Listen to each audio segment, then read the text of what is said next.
안녕하세요. 천안에 사는 45세 여성입니다. 저는 30대일 때 40대가 오는 걸 막연히 무서워했던 사람입니다.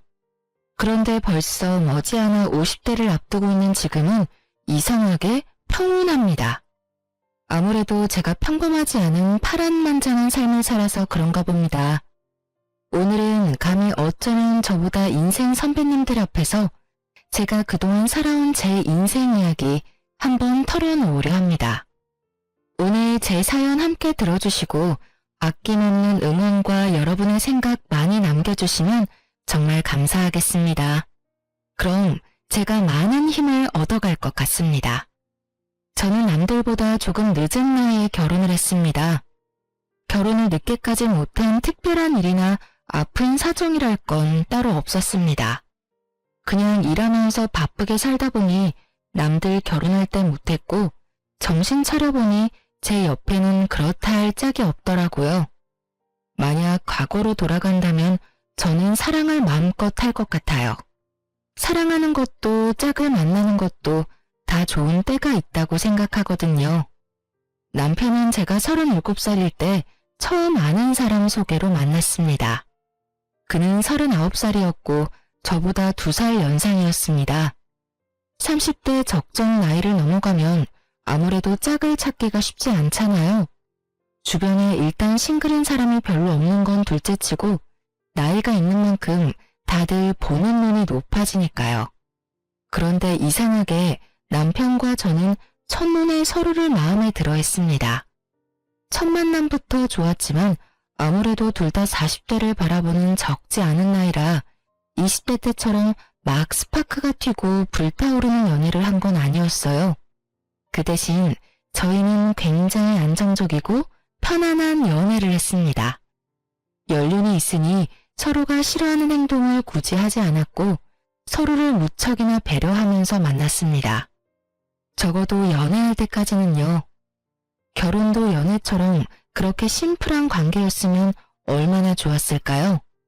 저희는 그저 그런 스쳐 지나가는 가벼운 만남은 아니었지만 그렇다고 해서 처음부터 결혼할 마음으로 사귄 건 또 아니었어요. 그런데 몇 번 만나고 금방 이런 생각이 들기는 했습니다. 저 사람이랑 나 지금 이렇게 서로 잘 맞고 편한데 만약 결혼을 하게 된다면 어떨까 하는 생각이요. 저는 상대방이 부담스러워할까봐 따로 내색하지 않고 속으로 생각했어요. 그런데 신기하게도 그 사람 역시 그때 저와 같은 생각이 들었나 봐요. 조심스럽게 제게 말을 꺼내더라고요. 그러지 말고 우리 더 늦기 전에 결혼하는 게 어때? 지금이랑 달라질 건 크게 없을 거야. 우리 지금처럼 편안하고 안정적이게 만나자. 난 이렇게 따로 시간 내서 각자의 집에서 만나는 거 말고 우리만의 공간을 만들어서 언제나 함께이고 싶어.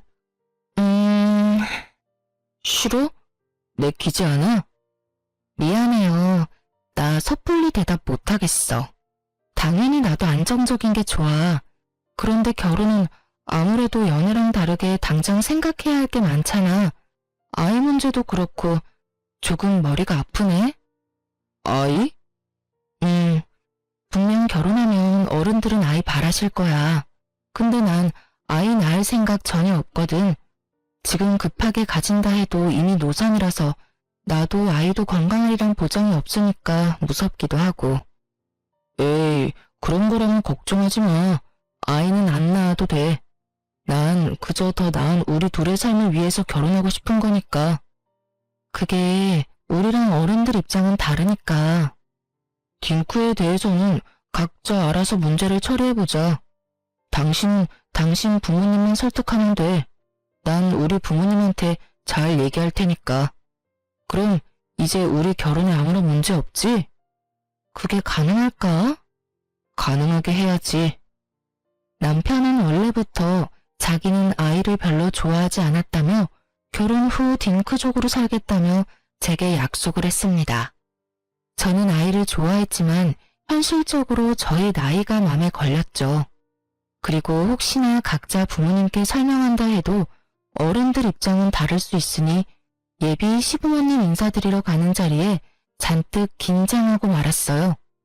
그런데 남편은 본인이 내뱉은 말처럼 알아서 잘 해결해뒀더라고요. 수지 씨, 애를 안 낳고 싶다면서요? 네. 엄마, 수지 씨만 그런 게 아니라 나도 같은 생각인 거 아시죠? 그래, 알지. 아이고, 아이, 근데 수지 씨 왜 이렇게 긴장했어요? 긴장 풀어도 돼요.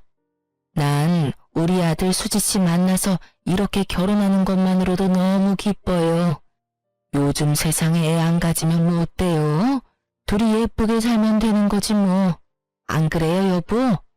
우린 아들 평생 장가가는 모습 못 보고 죽는 줄 알았잖아요. 그래요.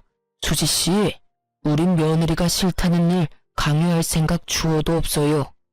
물론 손주 있으면 좋기는 하겠다만 안 낳고 싶다면 그 의견도 존중해요. 결혼 같은 거 하고 싶지 않다던 내 아들이 단번에 결혼하고 싶은 사람이 생겼다 해서 나랑 우리 집사람이랑 많이 놀랐었어요. 이렇게 직접 보니까 아들이 잘 선택한 것 같네요. 앞으로 귀한 우리 아들 잘 부탁합니다. 네, 아버님, 어머님, 저도 잘 부탁드립니다. 수지씨, 내 말 맞지? 우리 엄마 아빠 열려있으신 분들이야. 꽉 막힌 옛날 사람들 아니라고. 그러니까 나 믿고 따라와줘. 네, 성범씨. 그렇게 저희는 양가 부모님의 축하를 받으며 결혼을 준비했습니다. 왜 애를 안 낳냐 하는 비난이나 우려는 없었어요. 그저 애가 대수냐, 너네 행복하면 됐다, 드디어 늦게라도 장가를 보낼 수 있어서 마음이 놓인다 등등 양가 어른들의 격려와 응원을 들으면서요. 남편과 저는 1살 더 먹기 전에 하루라도 더 젊은 날 결혼식을 하려고 발등에 불이라도 떨어진 듯 결혼 준비를 급하게 했습니다. 그래서 교제한 지 1년도 안 되어 결혼에 꼴이 나게 됐습니다. 만약 제가 젊은 나이였으면 다들 성급하게 준비하는 거 아니냐며 주변에서 말을 보탰겠지만 나이가 있는 만큼 주변에서도 축하만 했지 별말 없었어요. 저도 남자가 거기서 거기지 하며 큰 걱정은 없었고요. 하지만 늦을수록 더 신중해야 했다는 걸 뼈저리게 느끼고 후회했습니다. 저희 남편은 대기업 회사원이었는데 세금 떼고 월급이 500만 원 좀 넘었습니다. 제가 생활비를 얼마씩 달라고 얘기한 적 없는데 남편은 알아서 넉넉하게 꼬박꼬박 생활비를 잘 줬어요. 저는 원래 학원에서 아이들을 가르치는 선생이었는데 결혼 후 그만둬서 모아둔 돈 외에는 이렇다 할 수입이 없었거든요. 애도 안 낳으니까 시간도 남으니 맞벌이 하려고 했지만 시부모와 남편이 맞벌이를 강력하게 원하지 않았습니다. 아가, 여자는 내조만 잘하면 된다. 굳이 바깥일 안 해도 된단다. 여보, 나 못 믿어? 여보 하나쯤은 내가 먹여 살릴 수 있어. 이렇게 남편과 시부모는 결혼 후 제가 바깥일 하는 걸 원치 않았습니다. 그들은 제게 응당 여자는 집안 살림만 잘하면 된다고 말했죠. 그렇다 해서 저는 다시 일을 못하게 된다는 보통의 경력단절 두려움은 없었습니다. 얼마든지 아이들 가르치는 일은 다시 할 수 있으니까요. 남편은 제가 일 안 하는 대신 어느 정도 내조를 원했습니다. 그렇다고 남편이나 시부가 제게 엄청 유별나게 구는 것도 아니었어요. 그래서 저는 그냥 남들처럼 평범하게 집안일하고 밥하고 그렇게 살았습니다. 남편 성격은 그 정도면 다정한 편에 속했고 저희는 각자 서로 맡은 일들을 해내며 감정 상하는 일 없이 잘 지냈습니다. 그래서인지 다행히 결혼하고 근 3년간은 평화로웠네요. 처음엔 남편 말대로 연애 때와 크게 바뀐 것은 없었고 오히려 저희 사이는 결혼이라는 결속으로 저희 관계는 더욱 안정을 찾은 듯 했어요. 그런데 가끔 저에게 향하는 말은 아니었지만 평소 조금 거슬렸던 남편의 언행은 분명 있었습니다. 여보, 빨리 와서 TV 속 저 여자 좀 봐. 어디 여자가 말이야. 어른 말씀이면 하늘같이 알고 무서워해야지. 시부모한테 저 대드는 모양새 좀 봐. 정말 드세다. 그리고 어른들이 그러라면 군말 없이 알겠습니다. 해야지. 저 여자는 저럴 거면 결혼을 왜 한 거야?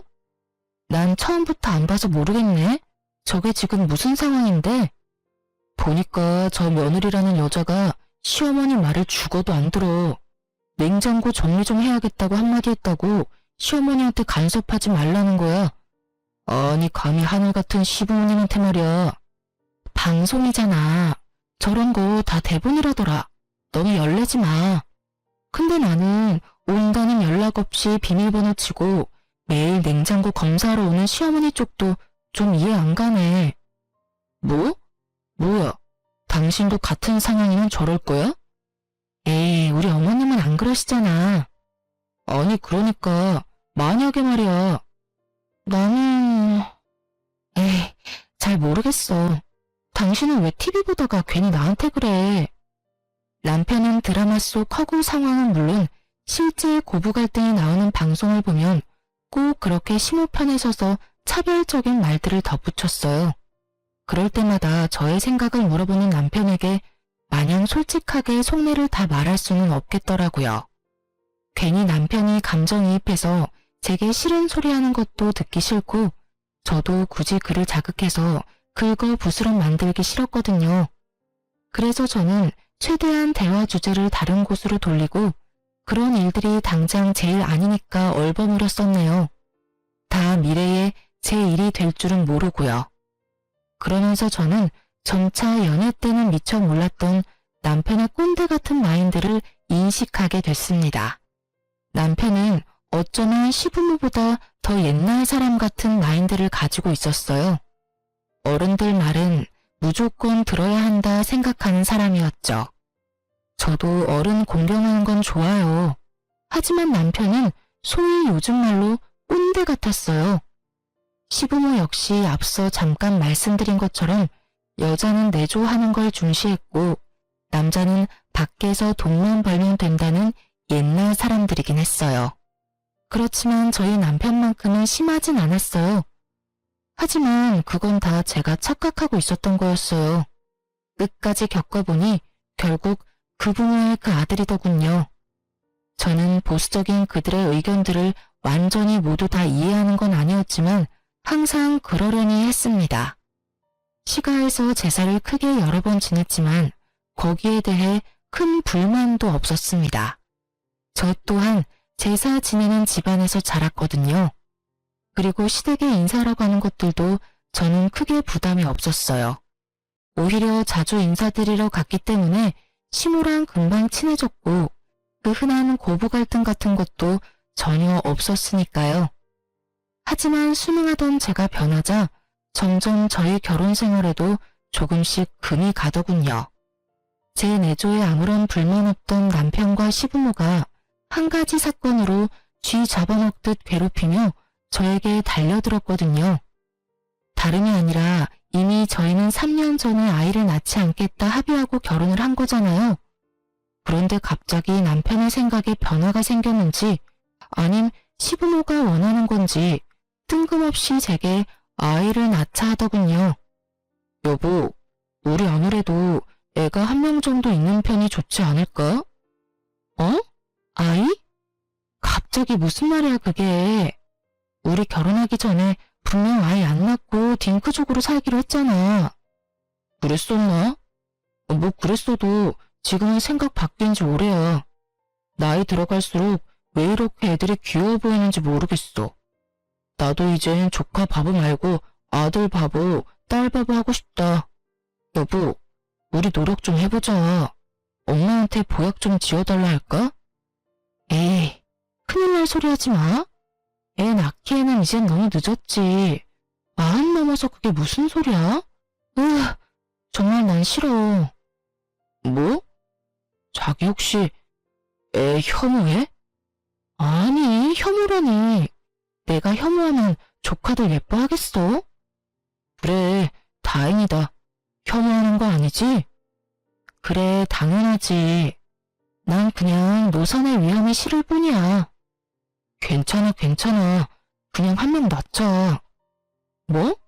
지금 자꾸 뭐가 괜찮다는 거야? 아니, 당신이 낳고 싶다 해서 애가 바로 낳아지는 게 아니잖아. 게다가 내가 위험한 건데 당신이 뭐가 괜찮다는 거야? 아니, 당신 나랑 같이 부부로 살면서 이제 내 성격 잘 알 거 아니야? 설마 아직도 내 성격 모르겠어? 다들 결혼 전에는 당연히 서로 듣고 싶은 말만 해주고 보기 좋은 모습만 보이려고 내숭부리잖아. 나도 그랬던 것뿐이야. 근데 이제는 당장 아이가 필요해. 도대체 몇 번을 말하게 만들어? 여자라면 그런 리스크들을 감수하는 게 당연하잖아. 당신은 애가 뭐 물건이야? 생명 이야기 하는데 뭘 그렇게 마트에서 물건 고르는 것 같은 뉘앙스로 말해. 당신 뭐 필요하다고 말하면 애가 바로 생기냐고. 그리고 진짜 말하는 거 너무 웃기잖아. 나보고 리스크를 감수하라고? 당신 만약 나 애 낳다가 죽기라도 하면 어쩔 건데. 나 지금 엄청 무서워. 난 분명히 노산 싫다고 말했었잖아. 나 이 결혼 당신만 믿고 한 건데 갑자기 나한테 임신을 강요하는 느낌이라 좀 당황스럽다. 내가 당신이랑 결혼한 이유는 말이야. 딱 한 가지야. 난 우리 엄마 아빠한테 나 닮은 손주 안겨드리고 싶어. 그거 아니었음 난 평생 혼자 살았을 거야.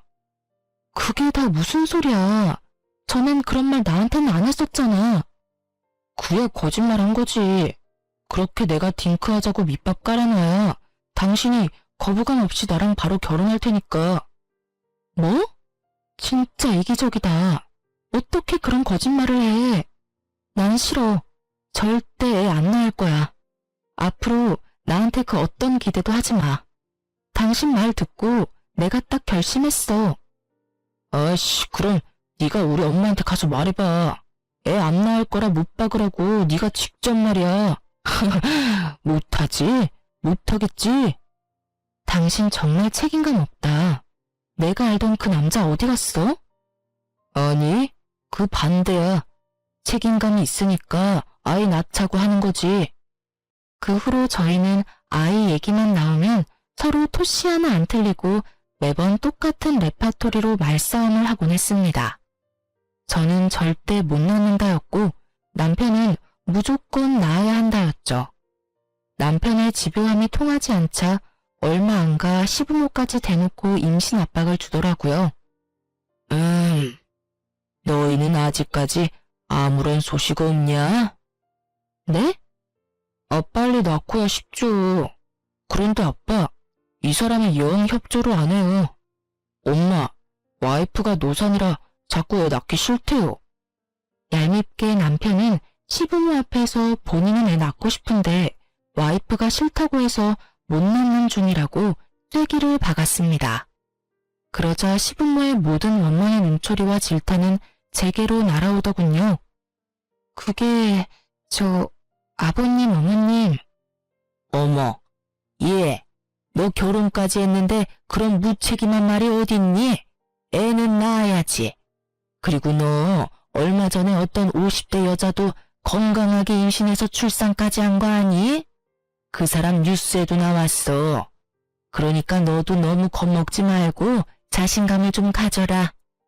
죄송합니다. 저희 애 안 낳아요. 저는 분명 결혼 전에 양가 부모님께 말씀 충분히 드린 걸로 기억해요. 그때 어머님 아버님도 괜찮다고도 하셨잖아요. 그거는 당연히 그때 일이고 지금 나는 하나도 괜찮지가 않어. 에이그 고집하고는 요즘 안 그래도 20, 30대 저출산 때문에 아주 심각하다는데 애미 넌 이 나라를 생각하는 마음 같은 건 조금도 없니? 얼른 한 명 낳아서 애국해야 할 거 아니야? 시모에 이어 시부가 제게 애국심이 없다며 혀를 끌끌 찼습니다. 그 뒤로 시모는 TV 속 나오는 사연들처럼 말도 없이 수시로 저희 집을 들이닥쳤습니다. 청소를 똑바로 해라. 매일 새 반찬 미리 만들어놔라.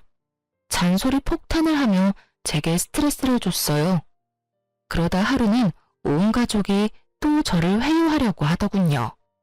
시모는 저 먹일 잔뜩 보약을 지어와서 이렇게 말했습니다. 아가, 일전에 너 애기 낳기 싫다는 말은 내 못 들은 걸로 하마. 자, 이거 여자 몸에 좋은 한약이다.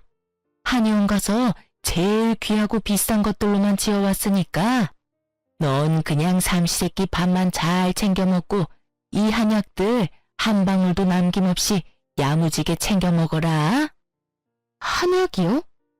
그래, 임신 잘 되는 한약이야. 우와, 당신 정말 결혼 잘했지?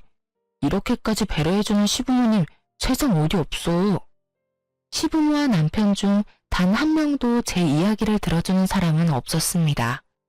벽에 대고 얘기하는 느낌이라 저는 입을 꾹 다물어 버렸어요. 그러자 시모는 안 되겠다며 제 손을 꼭 붙잡고 눈물 그렁그렁한 눈으로 애원했어요.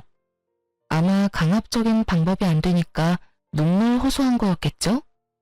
예, 너 무섭고 힘든 마음 왜 모르겠니? 충분히 안다.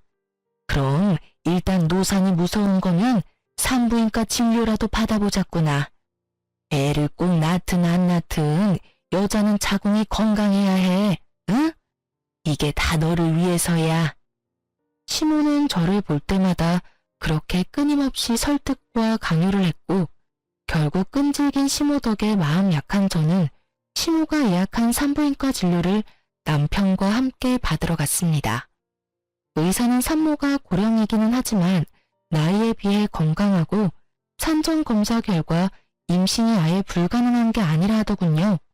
그리고 오히려 저보다는 남편에게 경고를 했습니다. 남편분, 웬만하면 담배랑 술을 줄이세요. 그럼 저희 아직 임신하기 늦지 않았죠? 아이 가질 수 있는 거죠? 네, 다만 건강관리 잘 하세요.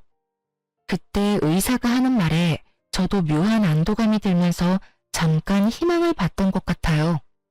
또 시부모와 남편의 말을 들었을 때는 임신이라는 게 무섭게만 느껴졌는데 장소가 산부인과다 보니 엄마가 되고 싶다는 본능이 깨어나더라고요. 당신 이래도 또 노산 타령할래? 지금 안 나오면 우리 영영 애 못 가져. 좋아. 그 대신 딱 한 명만 낳는 거야? 정말? 절대 고집 안 꺾일 것 같더니 이렇게 쉽게 꺾였어. 고마워 여보. 저는 나름대로 큰 결심한 건데 그 순간에도 제게 꺾였다라는 과격한 표현을 쓰는 남편이 한편으로는 좀 못나 보이기도 했습니다. 그런데 사실 친정아빠도 그즈음 손주 보고 싶다고 자주 말했었고 저도 티는 안 냈지만 신우가 낳은 시조카 크는 모습 보면서 마음이 혼란스럽긴 했어요. 시조카가 3살인데 너무너무 귀여웠거든요. 시조카도 그렇게 귀여운데 제 자식이면 도대체 어떤 감정이 들까 궁금했습니다. 잘 생각했다.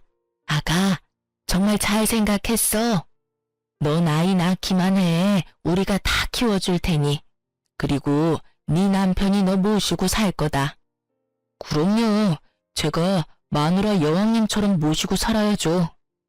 하지만 그 평화도 잠시였네요. 제가 애를 낳는다는 결정에 양가 집안에서 더할 나위 없이 너무 좋아하셨죠. 물론 저희 친정엄마는 노산이라 제 건강 걱정을 많이 하셨고요. 시모는 저를 잘 보살피겠다며 저희 엄마를 안심시켜줬어요. 그리곤 제게 본격적으로 임신 준비를 해야 한다며 앞으로 손주 생길 때까지 최선을 다해 제 건강만 생각하라고 신신당부했습니다. 시댁 행사는 물론이고 제사 전부 오지 말라더군요. 스트레스 받으면 아이가 안 찾아온다고요. 속물인가 마음에 찔리긴 했지만 임신을 빌미로 시댁을 안 가도 되니 솔직히 너무 편하고 좋더라고요. 아가, 첫째도 건강, 둘째도 건강, 셋째도 건강. 몸도 마음도 건강해야 아기가 찾아온단다. 앞으로는 내 말만 들어. 그럼 애는 금방 생길 거다. 네, 어머님. 넌 참 복 받았어. 그치? 네, 어머님. 챙겨주셔서 감사합니다. 그럼. 나 같은 시어머니 어디 없다. 그런데 시모는 점점 제 생활 모든 것을 컨트롤하려 했어요. 이유는 모르겠으나 가까운 국내 여행도 못 가게 했으니까요. 여행을 간다고? 안 된다. 부정 타. 네? 부정 탄다고요? 하지만 가까운 곳인데? 애 낳고도 충분히 여행 갈 수 있잖니. 예, 임신이 쉬운 줄 아니? 지금부터 행동거지 똑바로 해야지. 저는 아직 임신도 안 했는데 시모는 도대체 뭔 생각으로 여행도 못 가게 할까? 의문이 쌓이기 시작했어요. 차라리 임신하려면 여행이 좋은 기회이겠다는 생각도 했었고요. 결국 남편 휴가 때 저희 부부 여행도 못 가게 하던 시모였어요. 그리고 먹을 것도 특별히 다 신경 써야 한다며 시모는 손수 음식을 만들어 와서 항상 우리 집 냉장고를 채워 놓았습니다. 정말 감사했는데 정말 한편으론 너무 부담스러웠습니다. 일단 제가 잘 먹어야 하는데 시모의 음식들은 제 입맛에 맞지 않았어요. 하지만 늘 뭘 얼마나 먹었는지 체크하는 시모 덕에 저는 신경이 곤두섰죠. 그리고 무엇보다도 제가 임신을 한 것도 아니고 이 모든 게 임신 준비하는 과정이었으니까 좀 유별나다 싶었습니다.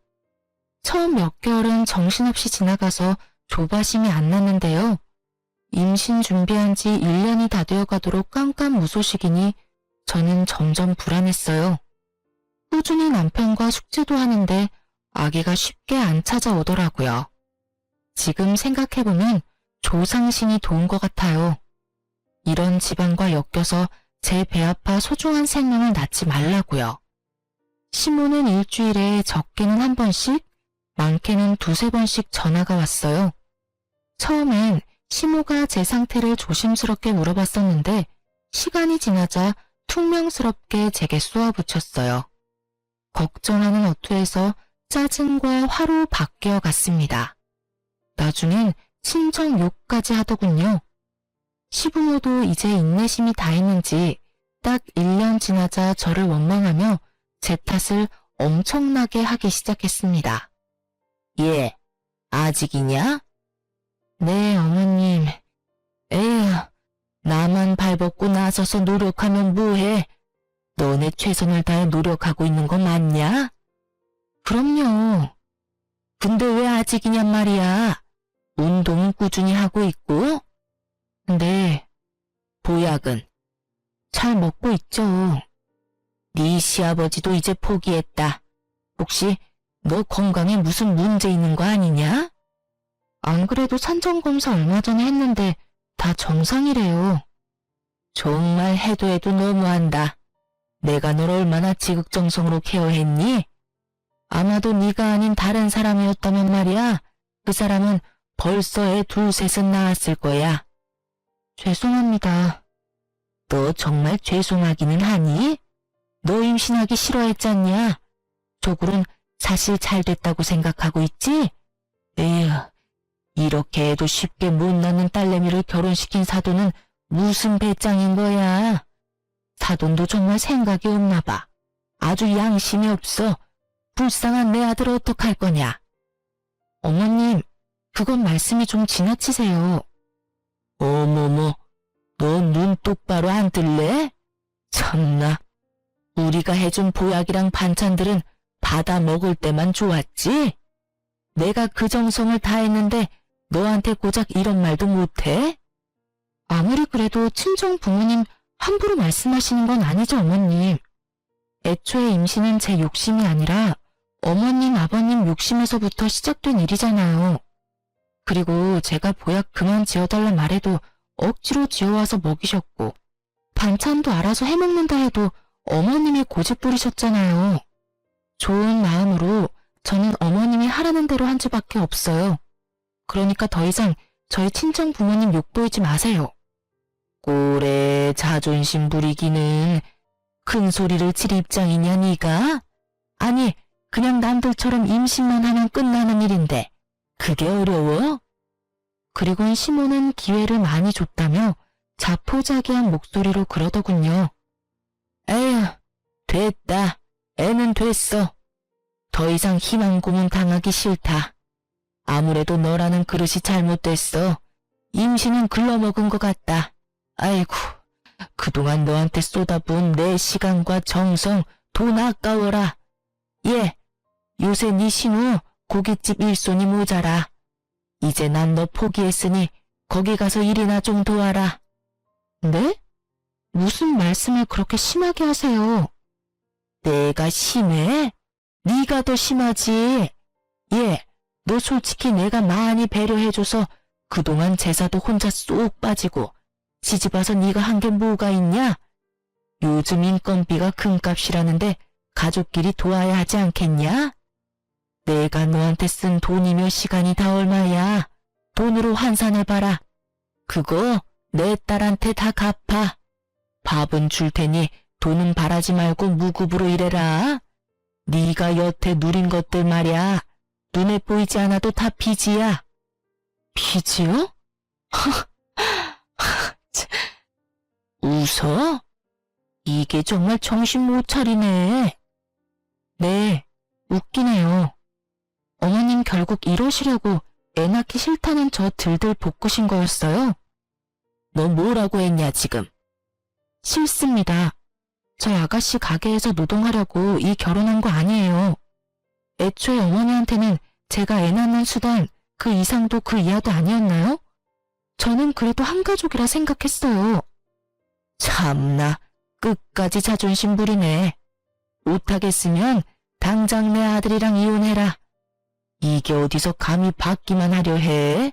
고깃집 도와주는 게 뭐 어렵다고 정말. 시모가 친정을 들먹이며 선을 넘기 시작할 때 고민할 것도 없이 이 집안과 연을 끊어야겠다 마음먹었어요. 그날 저는 남편을 시댁에 끌고 가 당당하게 소리쳤어요. 저희 이혼하겠습니다. 애 안 낳기로 합의하고 결혼했는데 갑자기 애 낳으라고 온 식구가 강압적으로 난리치던 것도 억울하고요. 이젠 애 못 낳는다고 구박하는 거 더 이상 저도 못 참겠어요. 너 지금 무슨 행패야? 어머님이 말이야. 나 임신 못하는 그릇이래. 그러니까 아가씨 부부 고깃집 가서 무급으로 일이나 도우라잖아. 여태까지 내가 시가 식구들에게 빚만 졌으니까 몸으로 갚으라고. 그래서 그게 뭐? 진짜 이혼한다고 할 줄은 몰랐는지 시부모 꽤 당황하더라고요. 하지만 시부모나 남편이나 끝까지 절 무시했습니다. 그래, 이혼하자. 엄마 말이 다 맞는 말이구만. 뭐? 너도 끝까지 참 쓰레기구나. 처음부터 나 속여서 결혼한 거 보면 답 나온다. 저런 부모 밑에서 뭘 배웠겠니? 뭐? 근데 이게? 남편이 제게 달려들자 시부모는 더럽게 엮이지 말라면서 그를 말리더군요. 집도 우리 아들이 했고 해온 거 없는 넌 그냥 그대로 몸만 나가면 된다. 아니요? 제가 해온 혼수는 다 가져가야죠. 독한 것. 저는 결혼 전에 해온 혼수를 이삿짐 센터 통해서 전부 친정에 옮겼습니다. 친정 부모님한테는 내막을 자세하게 얘기는 못했지만 이혼한다고 말씀드리니 두 분 다 알겠다고만 했어요. 저는 남편과 시댁에 정이 떨어진 대로 떨어진 상태라서 최대한 빨리 이혼하고 싶었습니다. 그렇게 2달 만에 합의 이혼했고 아빠는 딸이 이혼녀가 된 것을 받아들이기 힘들어 보이셨어요. 엄마는 아무래도 제가 임신으로 시달렸던 것들을 대충은 아니까 저한테 이혼 잘했다고 하셨고요. 이혼 후 억압되었던 결혼 생활에서 벗어나서 저는 다시 일을 시작하고 바쁘게 지냈습니다. 그러던 어느 날 전 남편을 소개해줬던 지인에게서 연락이 왔어요. 그놈 재혼한 거 알아? 재혼했어? 내가 미안해. 그런 놈인 줄도 모르고 소개시켜줘서. 전 남편이 저랑 이혼한 지 1년도 안 돼서 재혼을 했다고 하더군요. 저는 지인에게 과거의 사람이고 괜찮다 했지만 지인은 정말 그런 쓰레기인 줄 몰랐다고 미안하다 사과했어요. 아니야, 난 괜찮아. 근데 이젠 그놈 내 인생에서 말끔히 아예 지우고 싶어. 근데 있잖아, 그게 다가 아니더라. 그놈 재혼 상대가 글쎄 막 출산한 미혼모라는 소문이 쫙 퍼지더라고. 재혼한 지 얼마 안 됐는데 갓난아기 데리고 다니는 걸 본 사람이 있나 봐. 그래서 알아보니까 그 미혼모가 내 대학 후배더라. 세상 참 좁지? 그리고 지금부터 내가 하는 말 잘 들어야 해. 너무 충격받지 말고. 들어보니 지인의 대학 후배인 여자는 어느 날 갑자기 배가 부른 상태로 나타났대요. 점점 배는 불러오는데 누구랑 결혼한다는 소식은 따로 없고 다들 아기 아빠가 누군지 궁금해했지만 알려주지 않았다네요.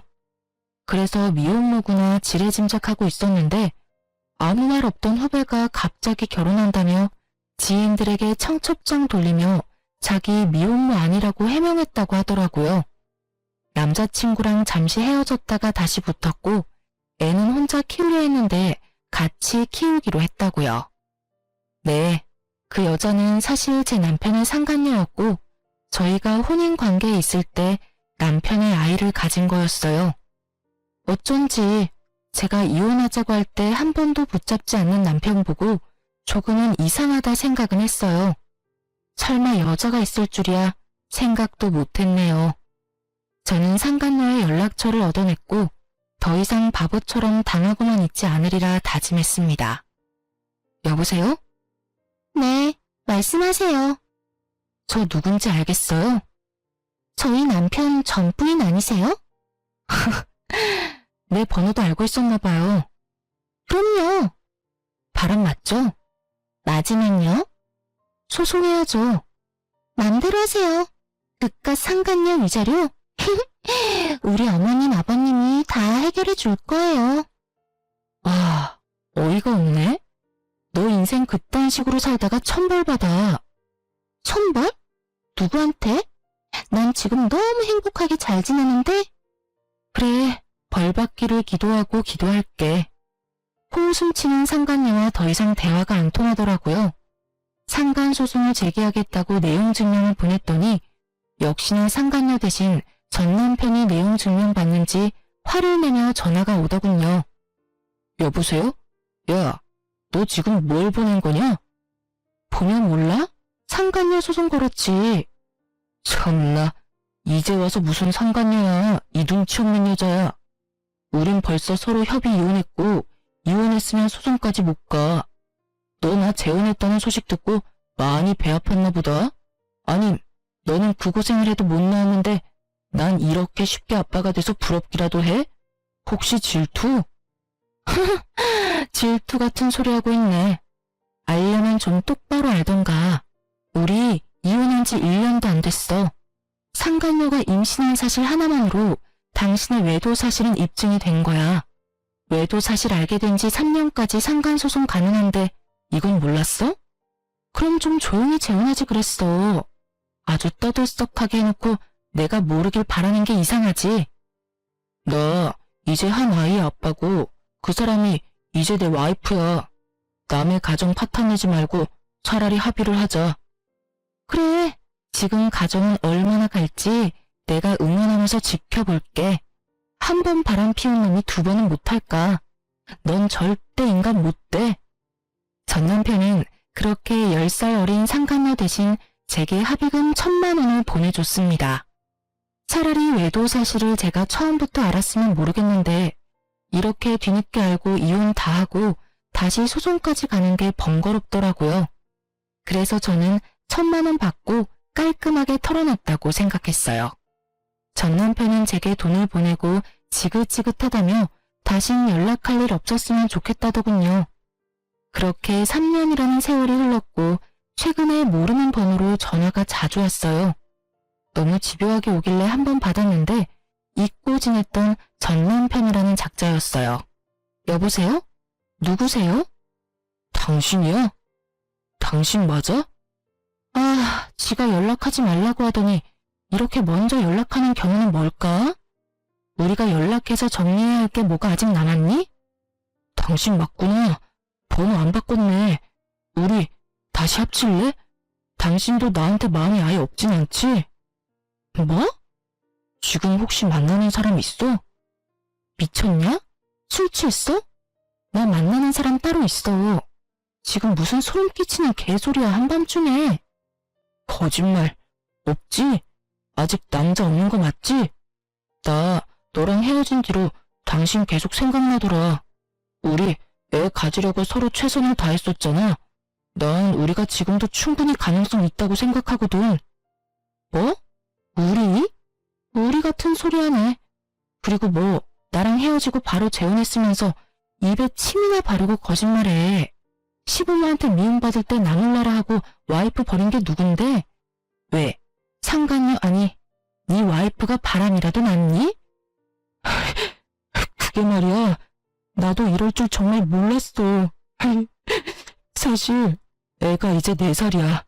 근데 내 얼굴이 하나도 없는 거야. 어릴 땐 애들 다 비슷하게 생겼으니까 그러려니 했어. 근데 클수록 내 얼굴이랑 더 달라지니까 부모님이 애 유전자 검사라도 해봐야 되는 거 아니냐고 그러길래 혹시나 싶어서 했는데 불일치로 나왔어. 그 애가 내 애가 아니었다고. 그 여자한테 나도 우리 부모님도 완전 속은 거야. 엄마가 그 사실 알고 미용실에서 바리깡 빌려와서 자고 있는 그 여자 머리 중간을 싹 다 밀어버리고 그 여자 쫓겨났어. 진짜 가지가지한다. 그러니까 여보, 우리 연애할 때 좋았잖아. 나 더 이상 여자도 못 믿겠어. 당신 같은 여자 아무리 찾아도 없더라. 우리 재결합하자, 응? 내가 지난날 용서 빌게. 엄마 아빠도 너 다시 오면 받아줄 거래. 전보다 더 잘해주실 거래. 아, 속이 다 시원하다. 근데 뭐 이제 와서 다시 합치자고? 너 완전 미친 거 아니니? 아니, 너네 엄마 아빠도 제정신 아니시래? 끊어. 네 인생은 네가 알아서 살아. 제가 소리 지르자 전 남편은 끝까지 찌질한 면모를 보이더라고요. 그럼 내가 그때 상간녀 소송 합의금으로 준 1,000만 원 다시 도로 뱉어. 난 억울해. 결국 내 애도 아니었잖아. 개소리 작작해 인간아. 그 애가 네 애가 아니라도 나랑 결혼 생활 중에 네가 외도했다는 사실이 없어지는 게 아니거든? 지금이라도 다시 변호사 고용해서 시시비비 가려볼까? 어? 너 왜 이렇게 거칠어졌니? 내가 알던 여자 맞아? 너네 집에서 호구처럼 조용히 살다가 내가 깨달은 바가 많거든. 조만간 만나서 이야기하자. 이렇게 전화로 할 게 아니라. 찾아오거나 만나달라고 한 번만 더 짓거리면 그 길로 변호사 사무실 찾아갈 거야. 네가 그때 준 합의금 1,000만 원으로 말이야. 야! 그렇게 저는 전화를 끊어버렸습니다. 더 이상 말장난하며 놀아나고 싶지 않았으니까요. 그렇게 끝나는 줄 알았는데 이번엔 친정집 앞까지 전신우가 찾아왔더라고요. 무릎 꿇고 인생 망한 자기 아들 한 번만 봐달라고요. 예, 살아보니까 너만한 참한 며느리감 없더라. 세상 참 무서워. 난 아가씨들이 다 아가 너처럼 착할 줄 알았지. 아가 그동안 많이 힘들고 서운했지? 나도 돈도 잃고 상처도 받고 많이 힘들었단다. 우리 지난날 아픔 상처 잊고 서로 보듬어 가면서 살자꾸나, 응? 글쎄 그 몹쓸 물건이 우리 돈까지 다 해먹고 갔단다. 아줌마, 무슨 일인지는 모르겠지만요. 더 이상 제 알 바 아니잖아요. 소름 끼치는 소리 그만하고 일어나세요. 저보고 몸만 가지고 나가라던 그분이 지금 왜 이러시는 걸까요? 그리고 제가 미쳤다고 그 지옥을 제 발로 걸어 들어가겠습니까? 아, 아줌마가 저한테 와서 이러는 걸 보니까 뭐 아줌마 아들이 별 볼 일 없다는 건 드디어 비로소 알았나 보네요. 움찔거리던 전시무는 거짓 눈물을 흘리며 제 바짓가랑이를 잡고 늘어졌어요. 제발 아가, 우리한테 한 번만 기회를 주렴. 글쎄, 아무래도 그 여자애가 처음부터 돈을 목적으로 내 아들한테 접근한 것 같아. 뱃속 핏줄까지 속이면서까지 말이야. 당신 지금 우리 집 앞에서 뭐 하는 거야? 아이고 사돈, 오랜만입니다. 잘 지내셨어요? 잘 지냈냐고? 내가 당신이랑 당신 아들 때문에 잘 지냈을 리가 있겠어? 내 딸 눈에 피눈물 나게 한 것들 때문에 난 한동안 잠을 못 잤어. 오냐, 오늘 잘 찾아왔다. 너, 내가 전부터 주고 싶은 게 있었거든. 그때 그 광경을 목격한 저희 엄마는 너 잘 왔다면서 걸레반 구정모를 가져와 전 시모의 얼굴에 확 뿌렸답니다. 에이, 에이, 이게 뭡니까? 뭐긴 뭐야. 지금 당신이 흘리는 그 가짜 눈물만큼 더러운 구정물이지. 냄새가 지독할 거야. 혹시라도 불쾌한 인간들 찾아올까봐 내가 몇 날 며칠을 썩혀놨거든. 아니 사돈, 누구 보고 사돈이래? 경찰 부르기 전에 쏙 꺼져. 못된 여편네야. 그렇게 저는 친정엄마 덕에 시원한 복수를 마무리할 수 있었습니다. 그 후로 전 남편은 지인들 사이에서 나쁜 소문은 무성해지고 평판이 급속도로 나빠졌다 합니다. 또 모임이란 모임은 쪽팔려서 전부 관뒀다고 하더라고요. 정말 쥐죽은 듯이 살다가 상간녀의 진실을 알게 된 후 초스피드로 이혼했다네요. 그리고 아이 핏줄을 속인 것도 모자라 그 상간녀의 친정 부모가 알고 보니 전문 부동산 투자 사기꾼이었다네요. 지방에 있는 땅에 개발 소식이 들어온다며 투자하라며 건의해놓고 개발 가능성이 거의 없는 땅을 속여 팔아서 손해보게 만드는 수법이었죠. 전 시부모 그 전문 사기꾼들에게 홀려서 3천만 원씩 각자 투자했었다고 하더라고요. 땅을 1억도 안 되는 돈으로 살 수 있다고 꼬드기니 사돈이 설마 거짓말이라도 칠까 아니란 마음으로 종잣돈을 전부 투자했나 보더라고요. 솔직히 생돈 날린 시부모 한동안 시름시름 앓았다는 소식 듣고 꼴 좋다고 생각했습니다.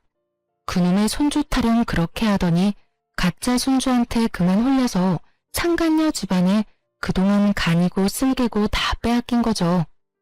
전 시부모와 전 남편 보면서 결국 제게 지은 죄가 있으면 다른 어떤 방식으로든 꼭 반드시 업보가 돌아온다 생각했습니다. 제게 상처 주고 저를 내쳤던 그들이 평화가 깨져서 너무 행복했어요. 하지만 그들의 불행을 너무 오랫동안 곱씹지는 않으려고요. 저도 건강한 마인드로 제 인생 잘 살아야죠. 그래서 이곳에 털어놓고 또 새로운 마음가짐으로 살아가려 합니다. 저는 아이들 가르치는 일 다시 하면서 안정 많이 되찾았고요. 현재 친정 부모님 집에서 같이 살고 있습니다. 하지만 이젠 상대방에게 맞춰가는 삶은 제게 어려울 것 같아요.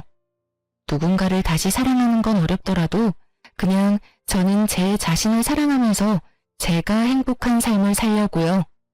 여러분도 여러분의 행복을 위해서 사셨으면 해요. 지금까지 긴 사연 들어주셔서 감사합니다.